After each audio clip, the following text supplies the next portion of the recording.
correctional system. You know, it's 64% with Inspire, which are fabulous numbers, actually, when you know sort of what the underlying, you know, return rate usually is. And I just am incredibly proud, and we want to keep building on that and make this community one where we really take care of our people, right? And we make sure that they are strong as they face adversity and are able to get through it and just be strong members of our community. With that, though, I'm going to stop for a minute, and we can open the floor to questions. We can take questions. We have some media here, and we can also give questions from you all about the bill or about other projects that people are working on. So, Sure. Good afternoon, Andrew Snortman, the Status Network. We know today is the first step to help bridge the gap.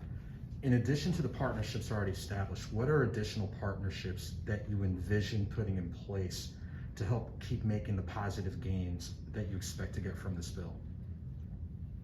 Well, I'll start with me, and then we can turn over. You know, one, I would like to see the programs expand at Gwinnett Tech. We've obviously had some really good steps, obviously good partnerships with Inspire, you know, making sure that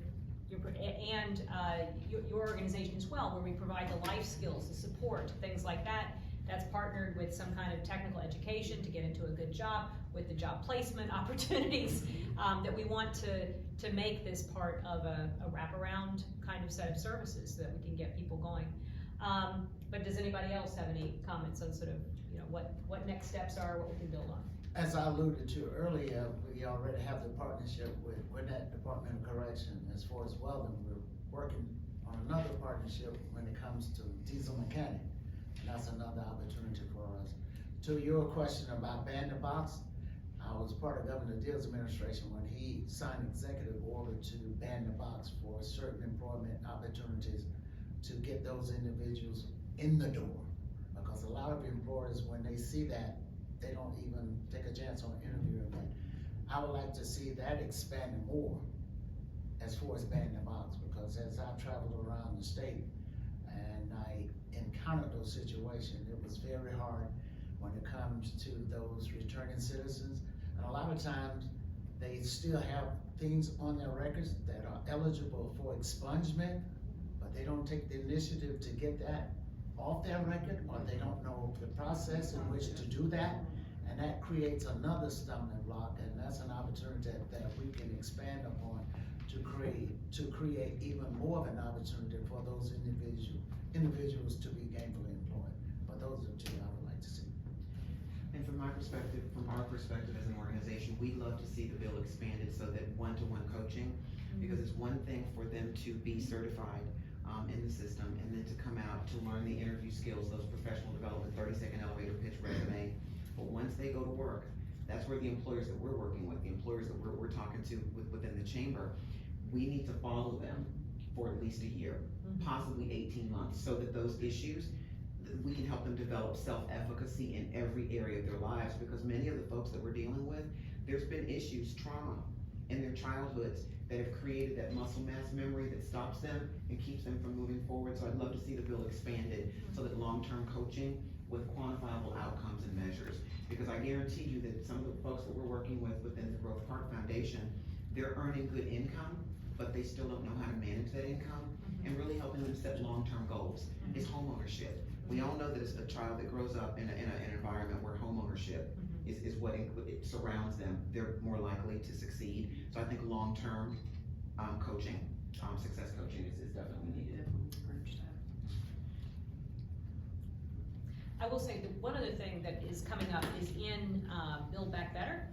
There is a lot of money for workforce development, and would expect it to flow into programs like this, you know, to build out, you know, new paths, new vocational training programs for people. And one of the reasons we want to get this in statute is so we create that funnel, you know, that there's a program that is in statute, that when we're putting money towards it, it's not just kind of left up to the discretion of the Department of Labor. It's something very intentional that is a part of the different programs that they offer and that they fund. So there's a lot of, the other thing is, you're talking about diesel engines. It reminds me, it's gonna be a lot of money going into electric cars and cars. Yeah, and into the green economy, into those kinds of trades, and so, you know, building in that area.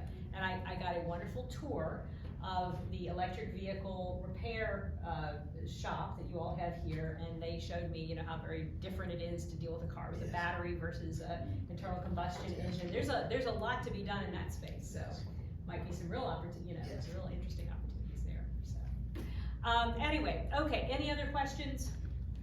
Yeah, I have a question. As far as any obstacles that you see with passing this bill, and you know, how are you planning to proceed if you have any obstacles or any opposition to the bill?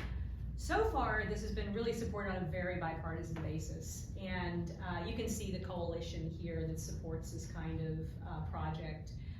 Even the ranking member, the top Republican on the committee, supports this bill so far, you know, knock on wood, and it's a bipartisan piece of legislation. We do have a Republican co-sponsor on this, so that would be the kind of thing that could be a barrier. But by and large, I think everybody sees the problem with the labor shortage.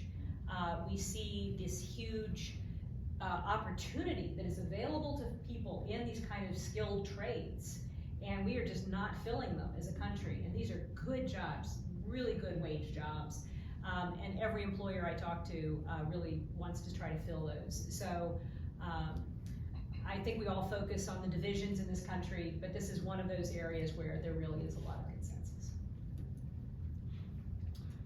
Okay. Is there a vote scheduled? Not yet. They've got to put forward the reauthorization yet. Still, they're writing the bill right now, and my staff are working very closely with the committee to get it into the bill. And Congress is all year round. It takes it takes some doing to get stuff done at the federal level. It's yeah. The biggest barrier won't be controversy around it. It will just be the sheer inertia of this institution that you just have to push so hard to get the smallest thing done. But the other thing that's coming up, just for all of you all, and it's a little bit slightly off topic, but every year we now are able to propose community projects that go into appropriations bills. And so, I know, yeah, so just bringing that up for you all. We will see what's happening, but it looks like we're going to, you know, again, Congress moves slowly, it's tough.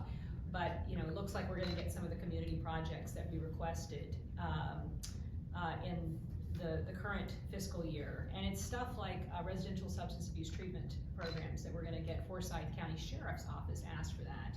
And so it looks like we'll be able to get that. We're going to get some funding for affordable housing in Lawrenceville. So there's projects like this, and this may be an area where we think about putting together a project with the community. So, all right.